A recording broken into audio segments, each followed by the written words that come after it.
En esta relación, este ejemplo de la humanidad en perfecta armonía con la creación, podemos ver, por ejemplo, cómo Dios creó de modo tal que el hombre le entregue a la naturaleza lo que la naturaleza necesita y recibir de ella lo que el hombre necesita. Por ejemplo, nosotros cuando respiramos emanamos hidrato de carbono, que las plantas necesitan y asimilan, y ellas emanan oxígeno que nosotros necesitamos. Entonces hay una perfecta armonía. ¿Sí? En este caso, el hombre podría tener un dominio de la naturaleza tan perfecto, centralizado en Dios, con tanto amor, que no habría enfermedades.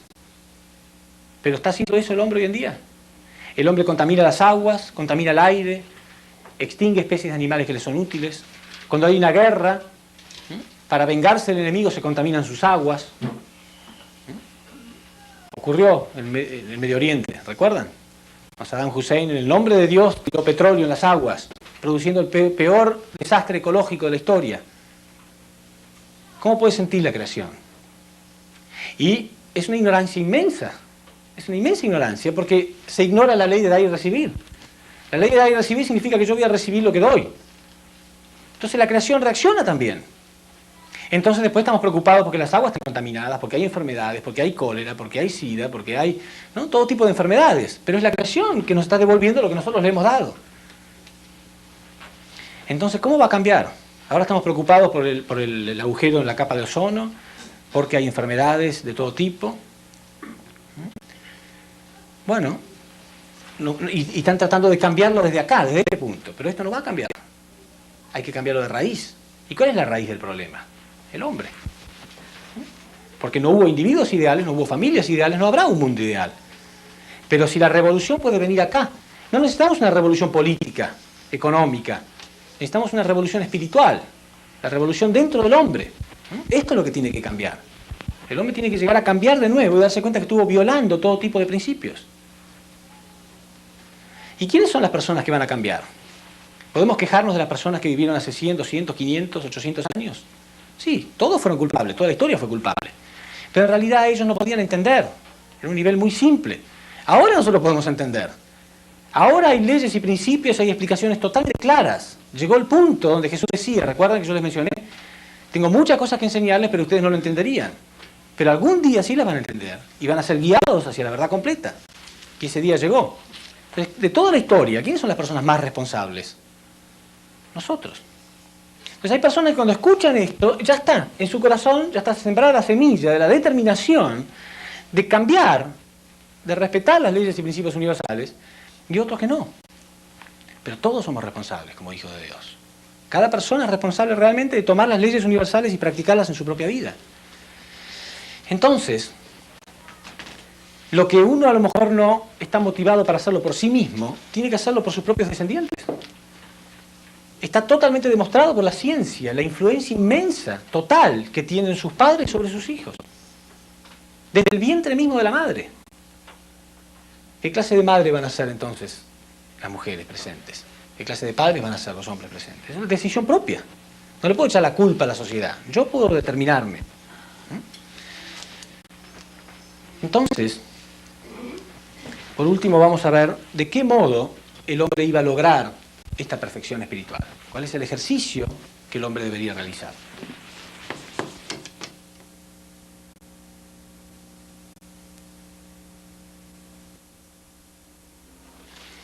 Al comienzo entonces mencionamos que todo tenía carácter interno y forma externa. Todas las cosas del universo fueron creadas con carácter interno y forma externa. Entonces la pregunta sería, ¿y el universo qué? Sí, el universo también tiene que tener una parte interna y una parte externa. El universo también fue creado con las características duales de carácter interno y forma externa.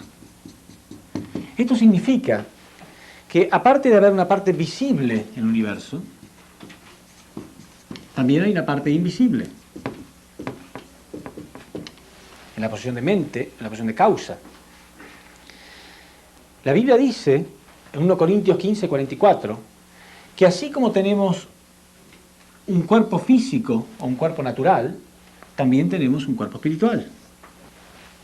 Quiere decir que el ser humano también fue creado como para habitar en el mundo invisible de la causa y en el mundo visible del efecto. A este mundo invisible se lo llama mundo espiritual. Y a este otro, mundo físico. ¿Por qué entonces no podemos percibir este mundo espiritual? Bueno, debido a la caída, lo vamos a ver más tarde, cuando el hombre cae, él muere espiritualmente, o se atrofia espiritualmente. Entonces el hombre no puede percibir ahora este mundo espiritual. Pero el hombre está viviendo en realidad la mitad de su vida física. O sea, en su vida física él está viendo la mitad de su vida, está perdiendo lo esencial de su existencia, que es su vida espiritual. Entonces el ser humano tiene un cuerpo espiritual, que lo podemos llamar el yo espiritual, y un cuerpo físico, que lo podemos llamar yo físico. El cuerpo espiritual entonces es realmente algo sustancial, concreto, porque mucha gente piensa o cree en la existencia del espíritu o del alma, pero piensa que es algo insustancial, algo etéreo, algo que, como una nube o algo insustancial. Pero no, la Biblia dice que es un cuerpo espiritual. Por lo tanto, hay un dar y recibir entre el yo espiritual y el yo físico. Pero para que haya un dar y recibir entre dos elementos, dijimos que hacía falta algunos requisitos, ¿verdad? Hace falta una parte en la posición de sujeto y una parte en la posición de objeto. El espíritu está en la posición de sujeto y el cuerpo físico en la posición de objeto. Y hay un dar y recibir entre ambos. Lo que a nosotros nos interesa ahora es entender cuál era el plan de Dios, qué es lo que Dios quería, de qué modo el hombre iba a llegar a la perfección espiritual. Claro, cuando Dios crea un objeto, lo crea para experimentar amor y alegría eternos. Dios es eterno y quería reflejarse en nosotros, dijimos, ¿verdad? Por lo tanto nos creó a nosotros eternos también, pero espiritualmente hablando. Entonces, cuando hablamos de la perfección del hombre, se refiere a la perfección espiritual. El hombre espiritualmente debe ser perfecto, eternamente. Cuando él logra esta perfección, el hecho de que su cuerpo físico desaparezca o muera no sería una tragedia, porque el hombre existiría para siempre, espiritualmente hablando, en perfección en el mundo espiritual. Entonces, vamos a hablar acá del plan original que Dios tenía, el ideal. El ideal de Dios era que el yo espiritual y el yo físico estuvieran en perfecta armonía con Dios. Esto entonces daría como resultado una persona ideal, como dijimos. El yo espiritual en la posición de sujeto, el yo físico en la posición de objeto, y hay un dar y recibir entre ambos. Podemos observar acá que el hombre necesita ciertos alimentos, físicamente hablando. Alimentos verticales, que son el aire y la luz del sol. Y alimentos horizontales, que están en la tierra como el hombre, que son el agua y la comida. Y sabemos que a menos que obtengamos estos 4 alimentos, no podríamos subsistir. Ninguno de estos elementos puede dejar de existir. Ni el aire, ni la luz del sol, ni el agua, ni la comida. Los 4 son absolutamente necesarios para subsistir físicamente. Pero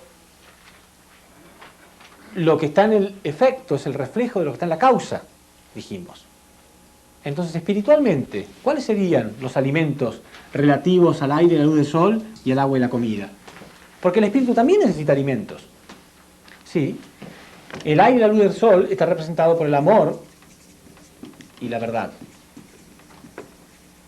que vienen directamente de Dios. Es un alimento espiritual.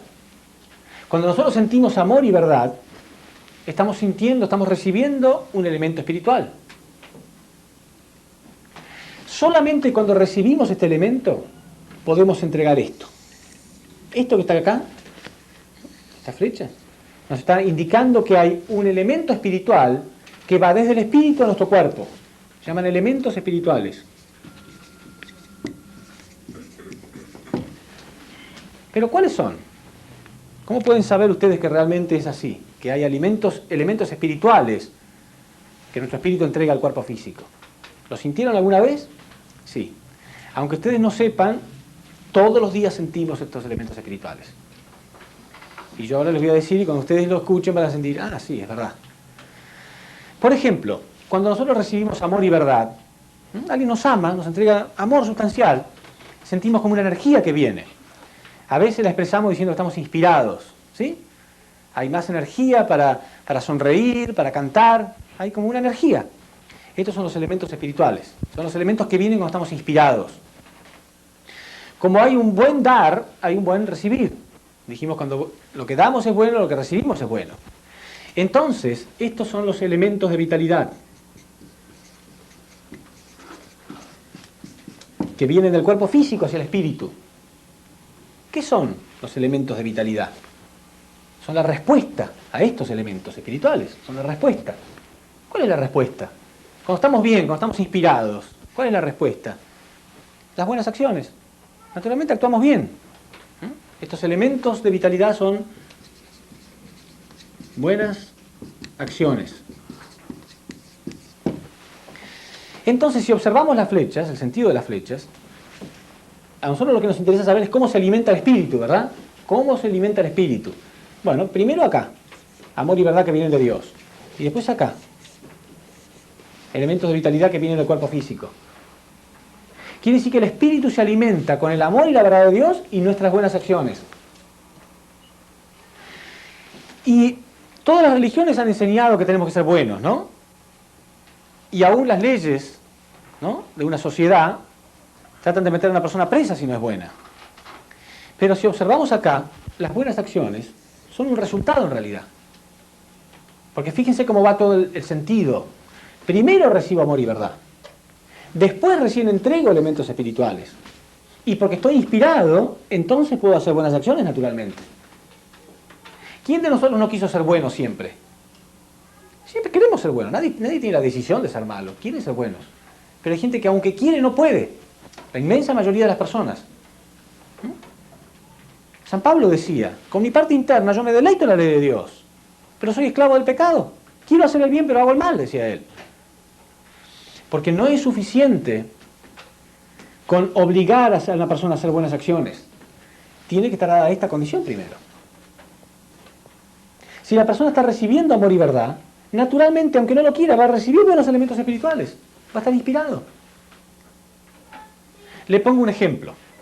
Observen acá. Imagínense que tenemos un circuito eléctrico, ¿no? Tenemos una batería, el borne positivo, el borne negativo, ¿sí? Y tenemos una lámpara con su filamento, ¿sí? Entonces conectamos esto al borne positivo y al borne negativo. Funciona, ¿verdad? Porque la corriente circula, el borne negativo pasa por el filamento al borne positivo y brilla. Si un día se corta esto acá, ¿va a brillar la lámpara? Y si nosotros golpeamos la lámpara para que brille, ¿va a empezar a brillar? No, porque está cortado acá, no tiene nada que ver acá. Entonces, por más que golpeemos a esta persona para que sea bueno, o lo metamos preso, o lo amenacemos, si está cortado acá, no va a funcionar. Está desconectado de la fuente de energía. Entonces el ser humano se apartó de Dios, se apartó de la fuente de amor y verdad, y se lo golpea y se lo castiga para que sea bueno. Pero lo que hay que conectar es esto, el puente. El puente que nos reconecte con la fuente del amor y la verdad. Mientras no llamemos al electricista, por más que golpee esto, hasta que yo no llame al electricista y haga el puente acá, no va a funcionar. En este caso, ¿quién sería el electricista que conecta esto de nuevo? Cristo. Cristo, el Mesías. Es el puente entre Dios y los hombres. ¿Entienden? Mientras yo no devuelva esto, esta conexión, yo no voy a recibir amor y verdad. Entonces todo lo demás no funciona. En su lugar el hombre está conectado con el odio y la mentira. Por supuesto porque no está conectado con Dios, ¿no?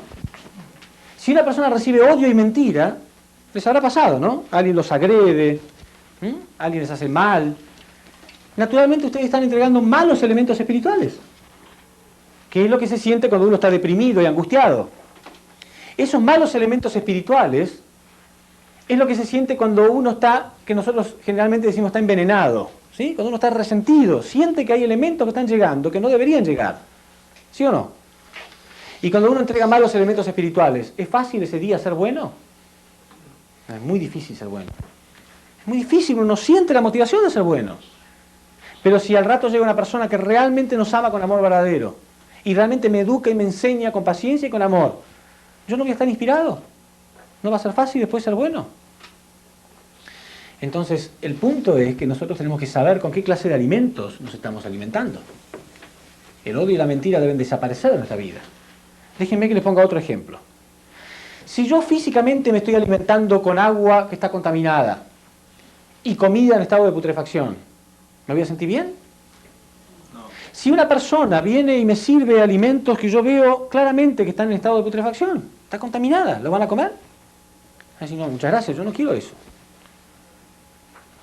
Pero cuando una persona viene con chismes, mentiras, resentimientos, críticas, amarguras, o pornografía, o vicios, o droga, a veces lo tomamos. ¿No? No somos muy claros en ese sentido. En las cuestiones físicas a veces somos más claros, ¿no? No, esto me hace bien, esto me hace mal, si me hace mal no lo quiero. Pero en las cuestiones espirituales la gente traga todo tipo de malos alimentos espirituales, no son conscientes. Droga, corrupción, mentiras, falsedades, chismes. Entonces, naturalmente, yo no sé por qué, pero estoy mal. Claro, porque me estoy alimentando mal. Y entrego malos elementos espirituales. Estoy deprimido. Vieron que algunas personas, ustedes pueden saber fácilmente si una persona es un instrumento de Dios o no. Porque después de unos minutos de hablar con algunas personas, uno a veces siente como que está amargado, deprimido. Algo me quedó mal, ¿sí o no? Porque está negativo, porque está pesimista, porque está muerto, porque está amargado. Él transmitió los elementos espirituales que él recibe, me los transmitió a mí también.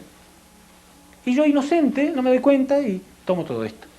Pero si una persona está conectada con Dios, uno a lo mejor estaba mal, pero habla 2 minutos con esta persona y ya siente como nueva vida, ¿verdad o no? Entonces no hay mucha confusión. Uno puede saberlo fácilmente, pero uno tiene que buscar conectarse. Tengo que buscar que el aire sea puro, ¿no? Si el aire está contaminado, yo trato de abrir las ventanas, tratar de purificarlo un poco. Bueno, acá también yo tengo que buscar, ¿no? Procurarme yo mismo mis propios alimentos espirituales. Ustedes lo están haciendo, por eso vinieron acá. A lo mejor alguien me lo lleva a casa, pero si no me lo llevan, ¿qué voy a hacer? ¿Me voy a morir de hambre espiritualmente? Tengo que salir a buscar. Cada uno de nosotros es responsable por sí mismo de esto. Somos responsables por nosotros mismos. Dios nos creó a nosotros para llegar a la propia perfección espiritual. No podemos pretender que otra persona lo haga por nosotros. ¿Por qué es así?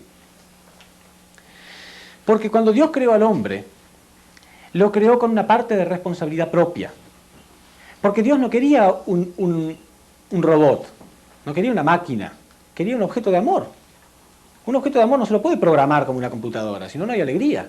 Tiene que responder por sí solo. Entonces Dios le dio al hombre una parte de responsabilidad que es sagrada. Entonces fíjense, si un artista toma un pedazo de piedra y lo va golpeando y cultivando hasta el punto que lo logra formar una buena estatua, con mucha belleza, este escultor cuando ve su obra siente alegría.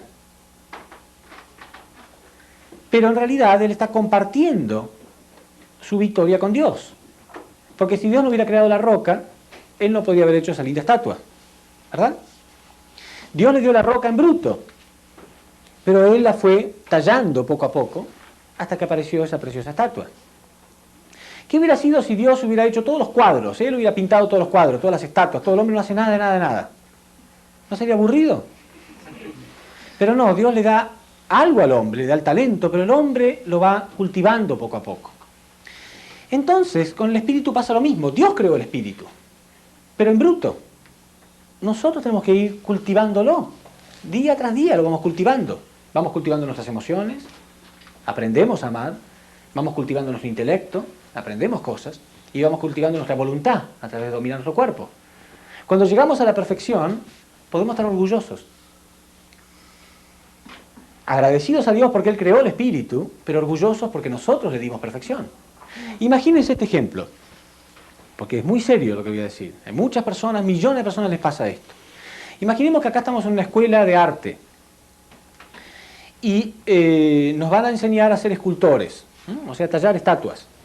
Entonces, el primer día de clase, el maestro entrega una roca a cada uno, para que él la vaya tallando todos los días. Cuando terminan las clases, cada alumno va y presenta la estatua que hizo, su obra de arte. Muy bien.